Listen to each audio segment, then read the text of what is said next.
Nobody saw this coming. The viral dance that shook women's tennis one moment. The Madrid Open quarterfinals were rolling along like any other big WTA day. The next, the entire tennis world froze. Phones came out. Replays looped endlessly. And the internet exploded. Aryna Sabalenka, the world #1 and one of the most dominant forces in the game, had just been stunned by American Hailey Baptiste. But what happened immediately after is what really set everything on fire. Cameras caught Alex Eala and Victoria Mboko celebrating, full-on, unashamed, joyful dancing. No holding back. No pretending to be subtle. Just pure, carefree happiness. And if you think it was just a dance, you haven't been paying attention to the tensions that have been simmering in women's tennis for years. Why this moment hit so hard? This wasn't random partying. It was a statement, loud, visible, and impossible to ignore. To understand why that dance went nuclear, we have to go back. Aryna Sabalenka is a powerhouse. Her game is built on raw force, precision, and intimidation. She earned her spot at the top through brutal work and undeniable talent. No one questions that. But alongside her on-court dominance, Sabalenka has also built another reputation, one that surfaces when things don't go her way. Over the years, multiple incidents have shown a pattern. Difficulty accepting losses with grace, heated moments, and reactions that left opponents and fans uncomfortable. Many players quietly remember these things. The tennis world has a long memory. So when Sabalenka was knocked out in Madrid, and two young stars, Eala, the rising Filipino sensation, and Mboko, the powerful Canadian, started dancing without a care in the world, it landed differently. It wasn't about disrespecting Sabalenka's achievements. It was about young players feeling free to celebrate the unpredictability and joy of the sport, in a moment where the biggest name had fallen. The bigger context, women's tennis has been building layers of tension for years. Intense rivalries, power dynamics, questions about sportsmanship, and the heavy weight of being at the very top. Eala, at just 20 years old, has been climbing fast. She's earned respect through her work ethic, her composure, and her rapid rise. Dancing in that moment felt like a release, a sign that the new generation is here, bringing talent, respect for the game, and a refusal to walk on eggshells. It was light. It was fun. And in a sport that can be incredibly pressurized and serious, that kind of unfiltered joy is refreshing. Of course, not everyone saw it that way. The clip sparked heated debates online, some calling it disrespectful, others praising it as harmless celebration. But that's exactly why it went viral. It touched something deeper. What this really shows, this moment wasn't about tearing anyone down.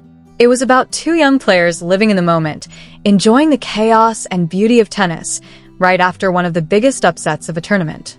Alex Eala continues to win hearts, both with her improving game on court and her genuine personality off it. The dance heard and saw around the tennis world. It's these human, unscripted moments that remind us why we love the sport. What do you think? Was the dancing innocent fun, or did it cross a line? Drop your honest take below. The conversation is wide open. The dance that sparked 1,000 debates, Alex Eala, Victoria Mboko, and the Sabalenka story, what Madison Keys received was dismissiveness. A response that felt less like sportsmanship and more like Sabalenka trying to rewrite the match in real time. The message was subtle but clear. Keys hadn't really beaten her. Sabalenka had simply beaten herself. Every champion has bad days and struggles to process defeat. That's human. But this wasn't isolated. It became part of a longer pattern. When Coco Gauff defeated her in the French Open final, a historic moment for the young American, Sabalenka's post-match comments again framed the loss heavily around her own poor play rather than fully crediting Gauff's brilliance. Gauff handled it with class and kept moving forward. Sabalenka later apologized for some of her unprofessional remarks. Then came the WTA Finals drama against Aryna Sabalenka. After losing the title match, cameras captured an emotional Sabalenka in a moment that included a Russian idiom. Once a year, even a stick shoots, widely interpreted as downplaying Sabalenka's win. It added fuel to ongoing conversations about how she processes high-stakes defeats. These moments created a reputation, fair or not, that lingers in the locker room and among fans. Enter Alex Eala, the new generation's magnetic star. This brings us to why the Madrid dance hit so differently. Alex Eala is young, Filipino, rising fast, and carries a rare, authentic magnetism. Fans gravitate to her naturally, not because of hype, but because her game, composure, and personality remind people why they love tennis. She's improving rapidly, training at the Nadal Academy, and becoming a genuine threat while staying grounded. According to multiple accounts and viral clips, Sabalenka has shown visible irritation toward Eala's growing popularity in the past. At the Laureus World Sports Awards, where Sabalenka won her category, the room's energy reportedly shifted noticeably toward Eala when she arrived. The warmth and attention directed at the young Filipina created tension that was visible to those present. It wasn't that Eala did anything wrong. She simply existed brightly in the space, and people loved it. Being threatened by someone who hasn't even directly challenged you on court yet says a lot. It suggests the real concern isn't about the present, but about what's coming. The viral dance in Madrid. So, when Sabalenka suffered a shocking loss to Hailey Baptiste in Madrid, and cameras caught Eala and Mboko dancing joyfully nearby, carefree, unfiltered, and full of life, it wasn't just celebration. To many, it felt like the new generation enjoying the chaos and unpredictability of the sport without walking on eggshells. Two rising stars being young, happy, and authentic in a moment where the established number one had fallen. The clip exploded online. Some called it disrespectful. Others celebrated it as refreshing and harmless fun between friends. The truth is probably somewhere in the middle. Young players living in the moment after a big upset. Tennis is an individual sport full of massive egos, intense rivalries, and high emotions. Moments like this, joyful, messy, human, are what make it compelling. Alex Eala continues to win fans with her tennis and her personality. Whether this dance becomes a footnote or part of a larger narrative depends on what happens next on the court. What do you think? Was the dancing innocent joy, or did it cross a line? Was it about Sabalenka at all, or just two young players having fun? Drop your honest take below. The conversation is wide open. The viral Madrid dance, context, tension, and what it really means and what's coming with Alex Eala feels significant. The tennis world can see it. The trajectory, the rapid development, the competitive instinct in big moments. It all points to a player built to be a major force for years to come. Sabalenka knows it too. That awareness seems to have shaped her attitude toward Eala long before any direct on-court rivalry.